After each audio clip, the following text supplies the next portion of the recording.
Doré à souhait, fondant à cœur et délicatement parfumé, ce gratin de pommes de terre à l'ancienne fait partie de ces plats simples qui réchauffent instantanément l'atmosphère.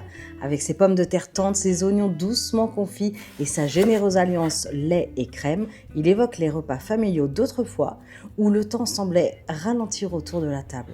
Une recette authentique, sans artifice, qui mise tout sur le goût et la gourmandise. Pour commencer cette généreuse recette, tu vas éplucher un oignon, alors blanc, un oignon sec, des oignons nouveaux, comme tu veux, et tu réserves. Ensuite, on va s'occuper des pommes de terre. Alors pour les pommes de terre, moi j'utilise de la Binge ou de la Mona Lisa. C'est une chair farineuse et j'aime beaucoup ces pommes de terre pour les gratins. Après, honnêtement, tu peux utiliser de la Nicolas, de la Mandine, de la Charlotte, comme tu veux. Donc on les épluche tous. Ensuite, je vais les rincer à l'eau claire. Je vais bien les essuyer et je vais les passer à la mandoline. Alors je les coupe assez finement, comme ça va vraiment gérer une cuisson très rapide. Après, si tu n'as pas de mandoline, tu fais la même chose au couteau. Ensuite, tu vas t'équiper d'un récipient, tu vas verser le lait, de la crème. Alors moi, c'est de la crème épaisse mais légère.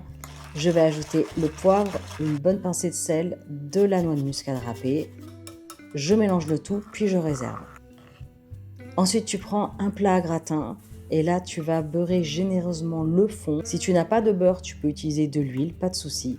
Et ce que tu vas faire ensuite, c'est que tu poses une couche de pommes de terre, tu ajoutes un petit peu d'oignon, du sel, du poivre et tu recommences jusqu'à épuisement de tous tes ingrédients. Ensuite, il ne te reste plus qu'à verser le mélange lait-crème. Tu ajoutes des petits morceaux de beurre sur le dessus et ça part au four à 180 degrés pour à peu près 1 heure.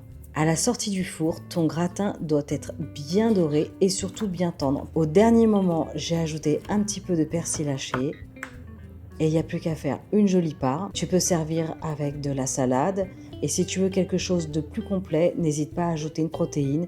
Tu peux faire du poisson vapeur, un steak haché grillé, une cuisse de poulet. Vraiment, fais-toi plaisir. En tout cas, j'espère que cette recette t'a plu. N'hésite pas à liker, partager et surtout, abonne-toi pour avoir plein d'autres recettes. Ciao!